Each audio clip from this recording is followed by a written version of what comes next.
In this video, I'm going to go through 5 of the best French expressions for English speakers who are living in France or the French-speaking world. So I know you're here just for the expressions, so let's get to it. C'est parti.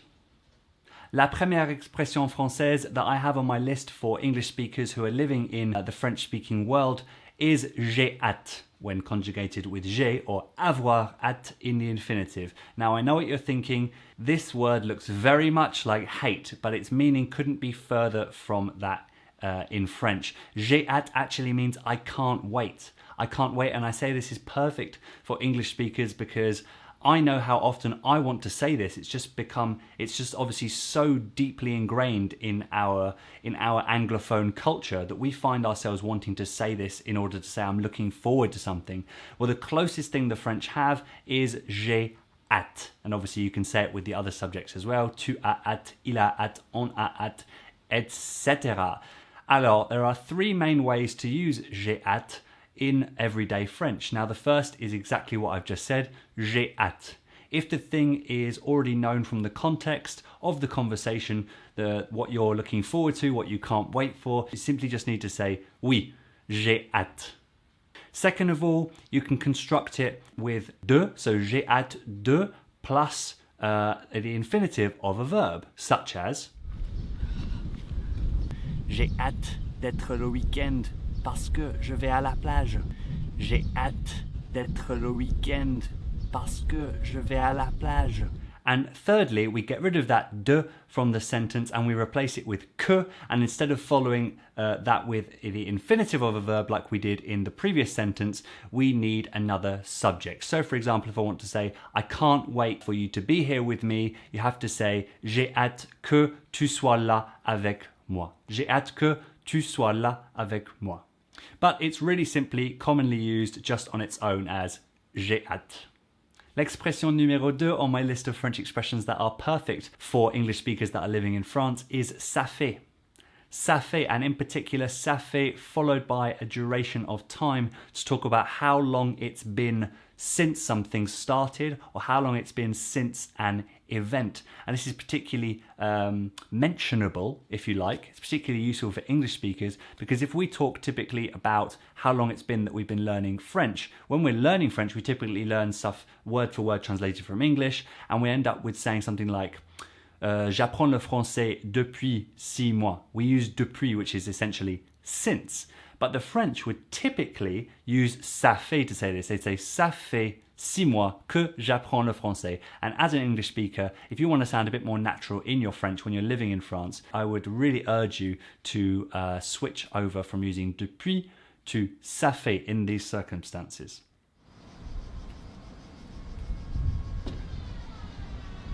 Oh, salut, comment ça va? Wow, ça fait tellement longtemps qu'on s'est pas vu. Ça fait combien de temps?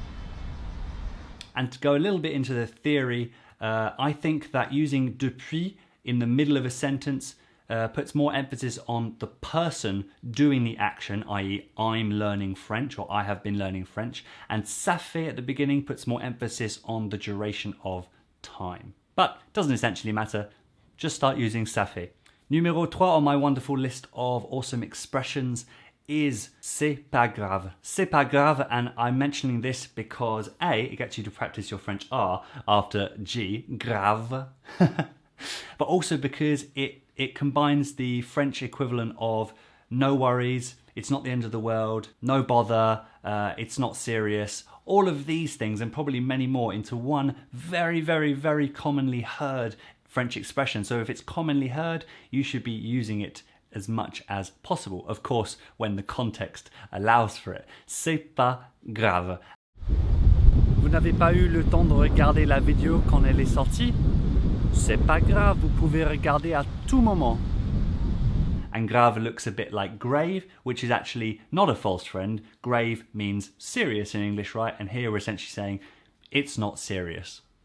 Alors, we're just over halfway through my list of 5 expressions, so if you are enjoying the video, guys, please do click that like button down below. It really helps me out. And by the way, before we continue on to the last 2 expressions, I do have a bonus video which you can access by clicking on the link down in the description box below of 12 fantastic nuggets of everyday French that I only learned when I moved here, despite having started learning French a year or so before moving to the country. So if you fancy getting your hands on that, do click on the link down in the description below. But let's get back to the expressions from today's video. Alors, numéro 4 on my list of French expressions today is ça ne sert à rien. Ça ne sert à rien. Or in everyday speech, they drop the ne and they say ça sert à rien. Or in high speed, they'd be like ça sert à rien. Ça sert à rien. And again, it's quite tricky for the R's.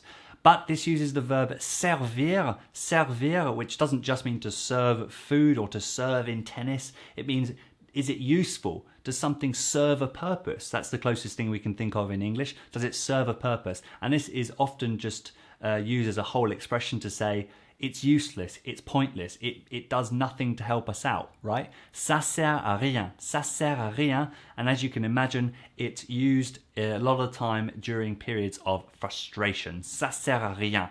And it's super French, I love it, but it's also short enough that you should be able to memorize it in one nice chunk.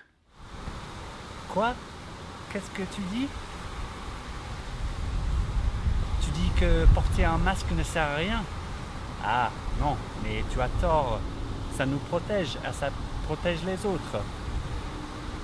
Du coup, l'expression numéro 5 for you English speakers living in France or la francophonie, what could it be? Well, it's another one that's perfect for English speakers. How often do you find yourself wanting to say to someone you care about, have fun?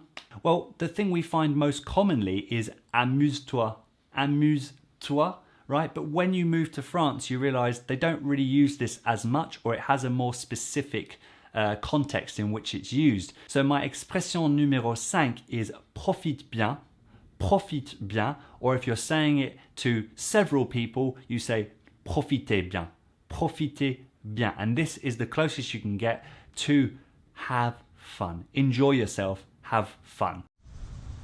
Vous retrouvez les autres au bar ce soir? Nickel, cool. Moi? Non, je peux pas ce soir, mais passez-leur le bonjour et profitez bien.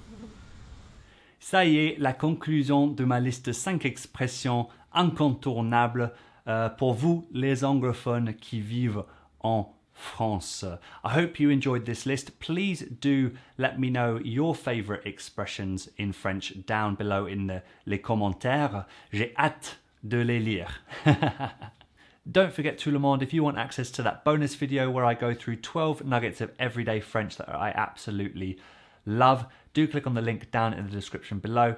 If you've stayed till the end, guys, you must have enjoyed the video, so do please give it a like. Subscribe to the channel if you haven't already. I post a video every single week, and I'm also active over on Instagram most days of the week, where you can catch me trying out new things with French, talking about expressions, and at the moment I'm trying my hand at a bit of Spanish. So if you want to catch up with everything that I'm doing in the world of language learning, head over to my Instagram French in Plain site. But until next time, everyone, merci beaucoup d'avoir regardé. Bon courage pour le français. À la prochaine. Ciao.